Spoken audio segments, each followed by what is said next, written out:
आदाब नाजरीन, जेके UT update में आपका खैर मकदम और मैं आपका मेज़बान मोहम्मद हनीफ एक बार फिर से आपकी खिदमत में हाजिर हूँ।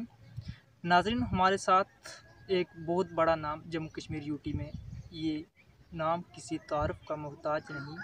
गुजर बकरवाल यूथ वेलफेयर कॉन्फ्रेंस के डिस्ट्रिक्ट प्रेसिडेंट अनंतनाग से चौधरी मंजूर पसवाल हमारे साथ हैं। पसवाल साहब, खैर मकदम है आपका हमारे चैनल में। जी, आपका बहुत शुक्रिया। आप लोगों ने हमें दावत दी यहाँ पे, और मुझे काफ़ी अच्छा भी लग रहा है कि मेरी बात जो है हमारे लोगों तक पहुँचे। पसवाल साहब, काफ़ी जो आपकी लाइफ में एक जदोजहद रही और काफ़ी आपने जो है एक बहुत बड़ा नाम कमाया है जम्मू कश्मीर यूटी में, वो अनंतनाग से, क्या कहना है? देखिए, सबसे पहले मैं आपकी इस चैनल जेके यूटी का अपडेट का मैं शुक्रगुज़ार हूँ। और जैसे आपने बात की कि आपका ज़िंदगी में आपके काफ़ी सारे जो है सफ़र भी रहे। देखिए हनीफ साहब, सबसे पहला मेरा जो सफ़र रहा, स्कूल से शुरुआत से ही मुझे शौक़ थी कि मैं क्यों ना अपने लोगों की खिदमत करूं। तो उसके बाद मैंने कोशिश की थोड़ी थोड़ी आवाज़ बुलंद करने की। उसके बाद मैं फिर जर्नलिज़म में आ गया, जर्नलिस्ट फिर बन गया। फिर मैंने उसके बाद सबसे पहले मैंने एक पेज के साथ काम किया था, आवाज़ी गुजर उसको बोलते हैं। तो उसके बाद मैंने फिर काफ़ी सारे पेजों के साथ काम किया। तो माशाल्लाह इस वक्त मैं जो हूँ, मैं केटीवी उर्दू जो है उसका एक एज रिपोर्टर भी हूँ वहाँ से, अनंतनाग से। और मुझे काफ़ी अच्छा भी लग रहा है कि मैं अपने लोगों की नुमाइंदगी कर रहा हूँ। जहाँ तक आपने कहा कि गुजर बकरवाल यूथ वेलफेयर कॉन्फ्रेंस, देखिए गुजर बकरवाल यूथ वेलफेयर कॉन्फ्रेंस एक ऐसा इदारा है जिन्होंने हमें एक मौका दिया है अपने लोगों की खिदमत करने के लिए। सबसे शुक्रगुज़ार हूँ मैं इस कॉन्फ्रेंस का और अपने लोगों का। जो लोग हमारी इस चैनल को भी देख रहे हैं, उनसे भी मेरी गुजारिश है कि हम लोग आप लोगों के नौकर हैं, ना कि हम लीडर हैं। क्योंकि हम कोशिश भी करते हैं कि अपने लोगों की आवाज़ जो है वो एडमिनिस्ट्रेशन या एलजी इंतज़ामिया या सेंट्रल गवर्नमेंट तक भी पहुंचाएं। हमारे अक्सर जो लोग हैं हमारे हिली एरियाज़ में रहते हैं, फार फिलिंग एरियाज़ में रहते हैं, काफ़ी ज़्यादा प्रॉब्लम्स उन लोगों को भी आती है। अगर देखें तो हमारी गुजर बकरवाल लोगों की अगर बात करें तो 1/3 पॉपुलेशन है जम्मू कश्मीर में, और सबसे ज़्यादा अगर देखें तो मुस्तक ये लोग हमारे हैं। गवर्नमेंट की तरफ से भी इन लोगों को इग्नोर किया जाता है। तो एक गुजारिश भी है मेरी अपने लोगों से कि इस वक्त उनका एक अहम रोल भी है। माशाल्लाह इस वक्त आप देख भी रहे हैं कि काफ़ी सारे हमारे चेयरमैन भी बन गए हैं, डिस्ट्रिक्ट चेयरमैन बन गए हैं। उनको भी मेरी एक गुजारिश है, उन लोगों से भी मेरी गुजारिश है जो चेयरमैन डिस्ट्रिक्ट चेयरमैन बने हैं, कि वो भी इन लोगों की जो आवाज़ है वो आगे तक बुलंद करे, ताकि हमारे लोग आइंदा आने वाले वक्त में ये ना समझे कि हमारा भी कोई था या नहीं था। जी मंजूर पसवाल साहब, जैसे हम बात करें फॉरेस्ट राइट एक्ट की जो इम्प्लीमेंट सामने आई है, और इस वक्त में जो है आप प्रेसिडेंट हो अनंतनाग से, क्या कहना है और क्या मैसेज है गुजर बकरवाल तक? देखिए, बहुत अच्छा सवाल है हनीफ साहब। फॉरेस्ट राइट एक्ट एक ऐसा मसला था कि ये हमारा बुनियादी राइट था। मतलब हमारा एक ऐसा राइट था कि हमारे अक्सर गुजर बकरवाल लोग जो है वो इन्हीं जंगलों में रहते हैं। तो इनके पास उतनी ज़मीन ज़्यादा नहीं है, मार्केटों में ये लोग रहते नहीं हैं, कोई उतनी गवर्नमेंट का कोई इनके पास रोज़गार या जॉब वगैरह भी नहीं है कि ताकि नौकरी कर सके, अपनी ज़िंदगी गुजर बसर कर सके। देखिए हमारे लोग जो है नोमैडिक लोग हैं, भेड़ बकरियां हैं, या इनके साथ साथ इन्होंने बाकी माल मवेशी रखा है, तो उसको ये चराते हैं, ग्रास लैंड्स में रहते हैं ज़्यादा और जंगलों में रहते हैं। हमारे लोगों का एक सिस्टम है कि ये 6 महीने जो है डोकू बैकू में जाते हैं, ग्रास लैंड्स में जाते हैं, और 6 महीने के बाद ये जो है अपने गाँव में आ जाते हैं। फिर गाँव में इनके पास ऐसी कोई ज़मीन, मुस्तकिल ज़मीन नहीं थी जहाँ पे ये बैठ जाते, तो इनको कोई बोलता कि नहीं भाई ये आप लोगों की ज़मीन नहीं है। फिर फॉरेस्ट डिपार्टमेंट की तरफ से अनकॉन्स्टिट्यूशनल ड्राइव, जिस तरीके से आपने देखी पहलगाम में हमारे गुजर बकरवाल लोगों पे जुल्म किया गया, वहाँ पे हर जगह पे देखिए आप, नहते हमारे गुजरों पे जुल्म हुआ था। तो इस वक्त में मुझे खुशी हो रही है, मैं शुक्रगुजार हूँ प्राइम मिनिस्टर ऑफ इंडिया का, कि जिन्होंने हम लोगों की आवाज़ सुनी, हम गरीब आवाम की आवाज़ सुनी, हमारे एक्टिविस्टों की आवाज़ सुनी, तो forest right act Jammu Kashmir में इम्प्लीमेंट किया गया।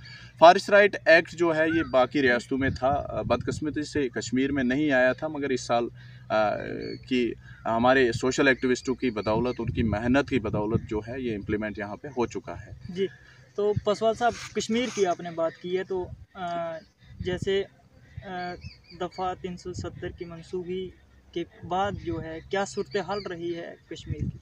देखिए, दफ़ा 370 और 35A की आपने बात की, तो ये तो एक राइट भी था हमारे लोगों का वहाँ पे कश्मीर में, या जम्मू कश्मीर के लोगों की बात करूँ मैं, तो इससे इन्होंने कहा था कि हम ज़्यादा से ज़्यादा लोगों को रोज़गार देंगे, नौजवानों को रोज़गार देंगे, मगर ग्राउंड सूरत हाल पे अभी जो है कुछ रोज़गार का उतना कोई ज़रिया नहीं अभी तक हुआ है। वो तो सेंट्रल गवर्नमेंट का मसला है, वो बाकी जो बड़े बड़े पॉलिटिशियन बैठे हैं, बड़े बड़े लोग जो बैठे हैं, सियासतदान बैठे हैं, ये उनका मसला है। मंजूर साहब, क्या लग रहा है कि क्या कुछ इनकलाबी रंग जो देखने को मिला यूटी बनने के बाद? देखिए वो तो है ही है। देखिए आप यूटी अगर बन गई है तो मेरी भी एक गुजारिश है सेंट्रल गवर्नमेंट से कि वो जितने भी हमारे हम नौजवान लोग जो हमारे बेरोज़गार हैं उनका रोज़गार का कोई साया करे। देखिए 35 से और 370 की जो बात हो रही थी, तो इससे जो हमारे पॉलिटिशियन बड़े बड़े लोग बैठे हैं, ये उनका मसला। देखिए मैं इस वक्त अपनी कम्युनिटी की बात करूँगा। हमारी जो गुजर बकरवाल कम्युनिटी है, ये बेसिक फैसिलिटी से जो हमारे लोग महरूम हैं। रही 370 और 35A की बात, तो वो तो बड़े बड़े लीडर हमारे ऊपर बैठे हैं, बड़े बड़े लोग बैठे हैं, क्योंकि वहाँ तक तो हमारा अभी मसला ही नहीं है। हमारा तो बेसिक फैसिलिटी से हम हमारी कम्युनिटियाँ महरूम हैं। हम तो अभी हमारे पास बिजली नहीं है, पानी का कोई सिस्टम उतना नहीं है हमारी गुजर कम्युनिटियों में, तो फिर हम ऊपर जाके बड़ी बड़ी बातें भी कर सकते हैं। देखिए हमारे लीडर एक काम करते हैं कि वो इलेक्शन जीत जाते हैं। देखिए आपने देखा होगा कि काफ़ी बार हमारे MLA रहे, पार्लियामेंट मेंबर रहे, उसके साथ साथ सरपंच पंच रहे, मगर लोगों की खिदमत इन्होंने नहीं की। अगर देखिए कश्मीर की, बिलखुसूस मैं कश्मीर की बात करूं, पहलगाम की बात करूं, तो अक्सर हमारी गुजर बस्तियां हैं, या तो बिजली का निज़ाम है मगर बिल ज़्यादा लोगों को आते हैं, कोई आवाज़ इस पर नहीं उठाता है, क्योंकि गरीबी जो है मुतासिर हो रहा है वहाँ पे। हर जगह पे आप जम्मू की भी बात करें, यहाँ पे भी मुतासिर हो रहे हैं, सबसे ज़्यादा तो गरीबी मुतासिर होता है। देखिए एक मुतबाना गुजारिश है मेरी सेंट्रल गवर्नमेंट से कि वो इस बात में नोटिस ले, जो हमारे लोगों के ऊपर इतना ज़्यादा बिल्स आ रहे हैं उनको माफ़ किया जाए, क्योंकि हमारे लोग जो है 5 महीने विलेजों में रहते हैं और 5 महीने ग्रासलैंड्स में रहते हैं। इनके 5 महीने के लिए इनको बिजली जो है वो माफ़ होनी चाहिए। जी मंजूर साहब, बहुत अच्छा लगा आपसे मिलकर। आखिर में मेरा आपसे एक और सवाल रहेगा। जैसे कुछ दिनों से न्यूज़ भी चल रही है कि रियासत का दर्जा बहाल होना चाहिए, क्या लगता है? देखिए ये तो सही बात है, रियासत का दर्जा भी बहाल होना चाहिए, क्योंकि यूटी बनने से तो लोग भी काफ़ी मुतासिर हो गए। लोग भी काफ़ी कह रहे हैं, सोशल एक्टिविस्ट भी कह रहे हैं कि रियासत का स्टेटहुड वापस होना चाहिए। देखिए यहाँ पे काफ़ी सारी इस तरह की पार्टियां हैं जिन्होंने इलेक्शन भी लड़ा था, शायद आपको याद भी है, DDC इलेक्शन में भी कहा गया कि स्टेटहुड को वापस लाएंगे, 35A को वापस लाएंगे। अभी वो लोग जीत चुके हैं, वो लोग जो है एडमिनिस्ट्रेशन में इस वक्त है, LG इंतज़ामिया के साथ जुड़ चुके हैं, सेंट्रल गवर्नमेंट के साथ जुड़ चुके हैं। मुझे लगता है कि जो DDC मेंबरान हैं, जो बाकी जो हमारे सियासतदान हैं, उनको चाहिए ये सेंट्रल गवर्नमेंट से बात करनी, ताकि स्टेटहुड भी वापस हो जाए। देखिए अगर मैं अपनी बात करूं, क्योंकि हम इलेक्शन हमने लड़ा नहीं, वोट हमें किसी ने दिया नहीं, तो सियासत में हम है नहीं, हुकूमत में हम लोग है नहीं। हमारे पास इतना ही है कि हम लोगों की जो आवाज़ है वो एडमिनिस्ट्रेशन तक और LG इंतज़ामिया और सेंट्रल गवर्नमेंट तक पहुंचा सकते हैं अपने। मंजूर साहब, अल्हम्दुलिल्लाह आप एक गुजर बकरवाल यूथ वेलफेयर कॉन्फ्रेंस के प्रेसिडेंट हो अनंतनाग डिस्ट्रिक्ट से। क्या कुछ मैसेज रहेगा खाना बदोश तबके के जितने हमारे गुजर बकरवाल हैं? देखिए इस वक्त सबसे बड़ा मसला है कि एनुअल माइग्रेशन इस वक्त जो है स्टार्ट हो जाएगी। 1 महीना बाकी है। मार्च में हमारे जो बकरवाल लोग हैं, जो नोमैडिक गुजर बकरवाल लोग हैं, वो जम्मू से शिफ्ट हो जाएंगे कश्मीर।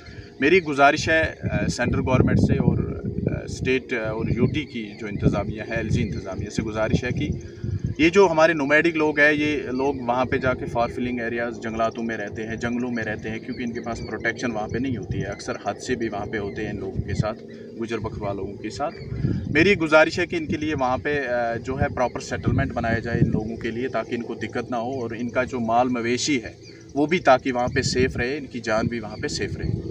जी मंजूर साहब, जो है जम्मू कश्मीर की ऑडियंस भी देख रही है और सुनना चाहती है कि मंजूर पसवाल साहब जो है हर वक्त जो है अवाम की खिदमत के लिए हाजिर रहते हैं। क्या कुछ जो ज़िंदगी के इक़दाम रहे आपको एक लेवल में आने का जो एक शौक़ है? देखिए ये मैं शुक्रगुज़ार हूँ अपने लोगों का, अपने जो व्यूवर्स हैं हमारे लोग, कि हम माशाल्लाह इस वक्त हम अपनी कम्युनिटी की बात कर रहे हैं। देखिए हम उतने बड़े सियासतदान लोग नहीं हैं। अगर यहाँ पे जम्मू कश्मीर यूटी की बात करूँ, तो अगर यहाँ पे कोई MLA या MLC या कोई भी जिसने कोई भी बोले, तो उनके ख़िलाफ़ जो है चिट्ठे निकाले जाते हैं, क्योंकि वो लोग करप्ट होते हैं। तो माशाल्लाह हम किसी से मतलब उतना डरते भी नहीं है, क्योंकि हमने पैसा नहीं खाया, कोई करप्शन नहीं की है। तो अपने लोगों की जो आवाज़ है वो बुलंद करते हैं और करते रहेंगे इंशाल्लाह। आगे भी एडमिनिस्ट्रेशन तक भी पहुंचाते रहेंगे, सेंट्रल गवर्नमेंट तक भी पहुंचाते रहेंगे। जहां जहां मेरी कम्युनिटी की उन्हें मेरी ज़रूरत है, इंशाल्लाह हम दिन रात उनके लिए काम करते रहेंगे। मंजर साहब, आप इस वक्त जम्मू में हो और एक जर्नलिस्ट हो, क्या कुछ लग रहा है आपको या जम्मू आने के बाद? देखिए, जम्मू आने का मेन मकसद मेरा यही था कि मैं यहाँ पे भी आके देखूँ अपने लोगों का हाल चाल कैसा है। इस वक्त हम मुझे लगता है जम्मू से कम मैं 30-40 किलोमीटर तो ये इस जगह पे आया हूँ पैदल। यहाँ पे भी मैंने लोगों का हाल देखा, काफ़ी ज़्यादा सफ़र हो रहे हैं। बेसिक फैसिलिटी से लेके लोग हमारे जो है महरूम है। हालांकि ये सियासतदान हमारे जो लोग हैं ये बड़े बड़े दावे भी करते हैं इलेक्शन के थ्रू, हमारे लोगों के पास भी जाते हैं, क्योंकि हमारे लोग सीधे साधे लोग हैं। अगर इनके पास कोई भी जाए तो ये ना नहीं करते हैं। हमारे लोगों से वोट डलवाए जाते हैं, फिर उनकी बेसिक फैसिलिटी की तरह नहीं देखा जाता है। देखिए, मैं सिस्टम की बात करूं, इस वक्त अगर मैं देखूं तो एजुकेशन का निज़ाम बिल्कुल मुतासिर है, चाहे जम्मू है चाहे कश्मीर है। अगर है भी है तो हमारे लोगों में तालीम नहीं है। अच्छे देखिए, आज मैं जम्मू में आया हूं तो यहाँ पे मैंने रोड देखा, काफ़ी ज़्यादा ख़राब रोड है। हालांकि यहाँ पे अक्सर बड़े बड़े लीडर दावा भी करते हैं कि रोड हम दे रहे हैं, वो कर रहे हैं, यूटी बन गई है, वो बन जाएगा, ये बन जाएगा। कुछ नहीं हो रहा है यहाँ पे। देखिए, काफ़ी खस्ता हालत है हमारे लोगों की। हमारे लोग बेसिक फैसिलिटी से महरूम है, चाहे कश्मीर की बात हो, जम्मू की बात हो। देखिए, गवर्नमेंट को भी चाहिए, जो उन्होंने मेंबर ये चुने हैं ग्रास एक इन्होंने कहा था कि हम ग्रास लेवल पे काम करेंगे लोगों के। देखिए, डीडीसी मेंबरान को भी चाहिए लोगों की आवाज़ जो है वो बुलंद करनी चाहिए उन लोगों को भी। उसके साथ साथ हमारा तो हक बनता है, हम अपने लोगों के खिदमतगार हैं। हमने कोई इलेक्शन नहीं लड़ा, हम उतने पॉलिटिक्स में सियासत में नहीं आए।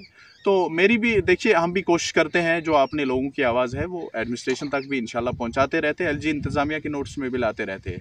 एक बात इस तरह भी आपको मैं कहूँगा कि ये जो हमारे सियासतदान लोग हैं, ये अगर इतने चालाक लोग हैं, ये इलेक्शन के बाद क्यों नहीं हमारे लोगों के पास जाते, वहाँ पे जाके उनको क्यों नहीं देखते हैं कि क्या वहाँ पे मतलब उन लोगों का क्या मतलब ज़रिया क्या है, वो लोग क्या कर रहे हैं, क्या उनके पास बेसिक फैसिलिटीज़ है, बिजली है, पानी है, रोड्स है।